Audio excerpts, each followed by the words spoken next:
महापालिकेतून निरीक्षक पदावरून सेवानिवृत्त झालेले 70 वर्षीय ज्येष्ठ नागरिक आणि त्यांच्या 39 वर्षाच्या मुलाचा मृतदेह गुलमोहर नगर येथील त्यांच्या घरात कुजलेल्या अवस्थेत आढळल्यामुळे शनिवारी खळबळ उडाली। या प्रकरणी कळमना पोलिसांनी पंचनामा करून दोघांचे मृतदेह शवविच्छेदनासाठी पाठवले आहेत। शिवदास पांडुरंग भेंडे आणि हरीश शिवदास भेंडे अशी मृतांची नावे आहेत। यात शिवदास यांचा मृतदेह बाथरूम मध्ये तर हरीशचा मृतदेह सोफ्यावर बसलेल्या अवस्थेत आढळलाय। कळमना पोलिसांनी दिलेल्या माहितीनुसार शिवदास हे महापालिकेतून निरीक्षक पदाहून सेवानिवृत्त झाले होते।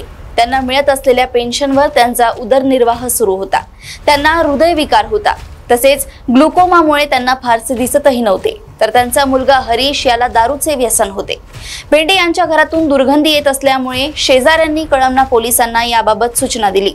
कळमन्याचे वरिष्ठ पोलीस निरीक्षक गोकुळ महाजन, सहाय्यक पोलीस निरीक्षक दंडवते आणि पोलिसांनी तातडीने घटनास्थळी धाव घेऊन पाहणी केली।